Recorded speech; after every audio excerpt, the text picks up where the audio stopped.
सातारा जिल्हा भाजपचे उमेदवार छत्रपती उदयनराजे भोसले यांच्या प्रचारार्थ महाराष्ट्र राज्याचे उपमुख्यमंत्री देवेंद्र फडणवीस यांनी सभा आयोजित केली होती।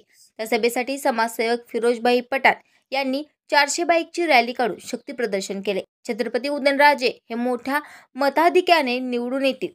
शिवेंद्रराजे भोसले यांच्या नेतृत्वाखाली प्रत्येक कार्यकर्ता अहोरात्र झटत आहे, अशा शब्दात फिरोजभाई पठाण यांनी आपल्या भावना व्यक्त केल्या।